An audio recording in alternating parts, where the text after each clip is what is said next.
Bismillahirrahmanirrahiim. Kulanti wacan oo wanaagsan daawade. Halkan waa xanta wararka. Haddii aad ku cusub tahay ku soo biiro ka mid noqo daawadayaasha iyo saaxiibada ku xiran la share garay arahada waxay kula tahay ka dhiibo. Waxyaabo ku daawad doontaan barnaamij wareedkan waxa ka mid noqon doona musharax aan la filanin oo doorashada ka taageeray afayeenka xukuumadda Soomaaliya Maxamed Ibrahim Macalimu, Maxasan Cali Qere, Sheekh Shariif, Maxasan Sheekh Maxamuud, Marooble, Misafar Maajo xogo ay warbixinayaan idinkaga haynaa iyo dhacdo xasaasi ah. waxyaabaha kala daawad doontaan saaxiibayaal waxa ka mid noqon doona oo aad ku daawad doontaan Deni oo kulan wajah la yeelanaya agaasimaha BSF Maxamuud Diyaano iyo waxyaabaha kale oo daawad doontaan saaxiibada qayb ay ka noqon doonaanba sida tooska inoo daawaday Kenya oo walaac xoogan ka muujinaysa arrimaha la xiriira shidaalka qodista oo ay ka wadaan Soomaaliya. waxaan idin soo gudbin doonaa maxaa Kenya ka galay shidaalka Soomaaliya laga qodayo xogo ay warbixinayaan idinkaga haynaa saaxiibayaal daawadayaal iyo Mahdi Guuleed Qadar oo dib u bilaabay oo adeegida madaxweyne Farmaajo. qodobada iyo kuwa kale ayaad ku daawad doontaan barnaamij wareedkan. haddii aad ku cusub tahay ku soo biiro ka mid noqo daawadayaasha ku xiran subscribe saar like garay share garay aaraadaada waxay kula tahay in ka dhiibo. aynu ku bilowno. musharax aan la filayn ayaa doorashada ka taageeray afayeenka xukuumadda Macalimu. afayeenka xukuumadda Maxamed Ibrahim Macalimu ayaa taageero ka helaya musharax aan la filayn oo ka mid ah midowga musharaxiinta xilka madaxweynaha Soomaaliya Maxamed Ibrahim Macalimu oo 27 Febraayo 2022 oo shalay ku beegneed ku soo baxay kursiga Hob Eber 68 ee baarlamaanka federaalka kadib doorasho ka dhacday magaalada Beledweyne. sida xogaha lagu helayo ra'iisul wasaarihii hore ee Soomaaliya musharax madaxweyne Xasan Cali Qere ayaa taageero siiyay markaasi xildhibaan Maxamed Ibrahim Macalimu kaas oo la sheegay inay qayb ahaan u suuragelisay inuu kursigaasi hanto.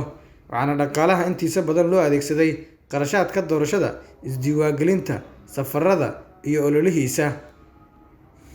madaxweynaha Hirshabelle Cali Guudlaabe ayaa sidoo kale looga mahadceliyay taageerada uu la garab istaagay Macalimu, halka ra'iisul wasaare Maxamed Xuseen Roble uu gacanta ka geystay xaaladiisa caafimaad ee loo geeyay dalka Turkiga.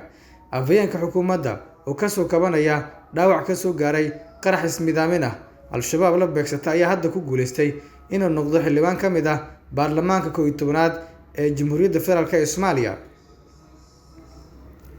waa hagaag.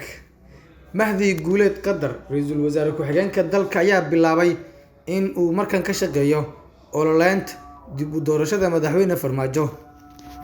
Mahdi Guuleed oo markaasi doorasho boob ah ku qaatay kursiga Hob 239 markaasi shakhsiyaad saaxiib lahan u boobay kuraas kale ayaa ka shaqeynaya kulansiinta Farmaajo iyo xubnaha la doortay kuraasta reer waqooyiga. ra'iisul wasaare ku-xigeenka dalka Mahdi Maxamed Guuleed Qadar ayaa waxaa markaasi wada qorshe uu doonayo inuu markaasi kulan ku siiyo xubnaha loo doortay kuraasta reer waqooyiga ee golayaasha baarlamaanka iyo madaxweynihii hore waa madaxweyne Maxamed Cabdullaahi Maxamed Farmaajo, madaxweynaha muddaxileedkiisii sharciga ahaa uu idlaaday. sida ay cadeynayaan xoga soo baxaya madaxweyne Farmaajo ayaa doonaya inuu la kulmo 57 xubnood ee aan weli la dhaarin si uu markaasi ula galo sawirro ujeedkoodu yahay dacaayad siyaasadeed iyo buunbuunin ku aadan inuu isagoo hayo malafka kuraasta Somaliland. kulansiinta labada dhinac waxaa loo xil saaray shakhsiyaad uu ku jiro Mahdi Guuleed kaas oo durba arrinka markaasi la wadaagay xubno ka tirsan xildhibaanada aan weli la dhaarin kuwaas oo qaarkood ka cudur daarteen la kulanka madaxweyne Maxamed Cabdullaahi Maxamed Farmaajo. doorashada dalka ayaa muddo wax yarneed markaasi sabab la xiriira madaxweyne Maxamed Cabdullaahi Farmaajo oo damacsanaa in markaasi kuraasta baarlamaanku uu yeesho markii uu ku fashilmay in doorashadu uu dhacdo sidii uu rabay ayuu hadda doonaya inuu indhaha bulshada ku maaweeliyo sawirro aan waxba ka jirin ayay leeyihiin dadka markaasi siyaasadda u dhunduleela ee arrimahaasi dhaliilsan. ra'iisul wasaare ku-xigeenka dalka oo maalmihii dambe la aaminsanaa inuu ka baxay garabka Farmaajo ayaa ugu dambeyn u muuqda markaasi iminku mid weli ku daaban Villa Soomaaliya. waxaana xusid mudan inuu gacanta ku hayo masiirka xubno uu isagu xilka u boobay.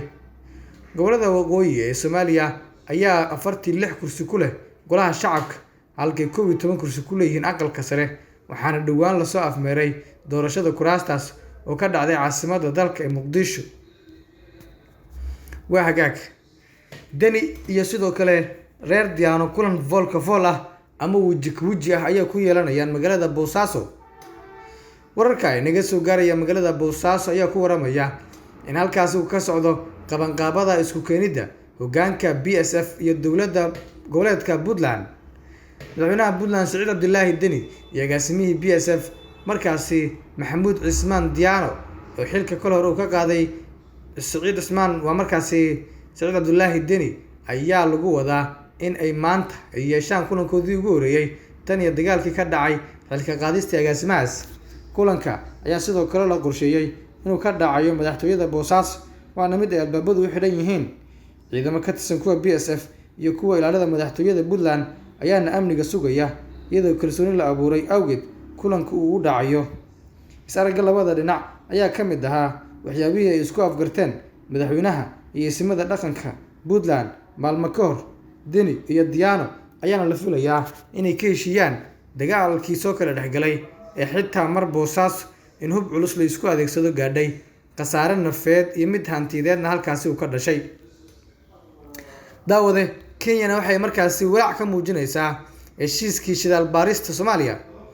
dalka Kenya ayaa markii ugu horeysay waxa uu ka hadleen heshiiskii shidaal baarista Soomaaliya ee dhawaan uu sheegay wasiirka batroolka Cabdirashiid Maxamed Axmed inuu markaasi la saxiixday shirkad laga leeyahay dalka Mareykanka kaas oo markaasi madaxweynaha iyo ra'iisul wasaaraha ay qaadaceen. Kenya waxa ay sheegaysaa inay ka walaacsan tahay in Soomaaliya ay qandaraasyo shidaal ka bixiso aagga lagu muransan yahay isla markaana heshiiskaasi uu sii kordhinayo muranka soodinta badda ee labada dal u dhaxeeyay. diblomaasi diiday in magaciisa la xigto ayaa sheegaya in Kenya ay isha ku hayso waxa ka socda magaalada Muqdisho sidoo kalena ay yihiin arrimo quseeyo dhankooda korna ay markaasi kala soconayaan. muran badeedkii u dhaxeeyay Soomaaliya iyo Kenya ayaa maxkamadda caalamiga ah ee ICJ ay go'aan ka gaadhay bishii Oktoobar sanadkii 2021 iyadoo Soomaaliya u xukuntay dhul badeedkii lagu murunsanaa balse Kenya aysan ku qancin xukunkaasi. waa hagaag qaybihii dambe ayaan ku guda jirnay xanta wararka ayaana daawanaysaan. Puntland waxay markaasi qeyladhaan xukun ka muujinaysaa abaaraha ka jira deegaanadeeda. guddiga abaaraha waa gaarka ee markaasi golaha wakiilada Puntland ayaa markaasi ugu xilsaaran la socodka xaaladaha abaaraha ayaa isagoo ka duulaya go'aankii guddida joogtada ah ee fadhigoodu 21 Febraayo 2022 yeeshay kulankoodii ugu horeeyay. kulanka ayaa waxay markaasi ku lafugureen xaaladda abaaraha ee ka jira gobolada Puntland iyagoo xiriir la sameeyay bulshada qaybteeda kala duwan ee deegaanada Puntland si ay markaasi wax uga ogaadaan saameynta abaaraha ay ku yeelatay dadka iyo dunyada.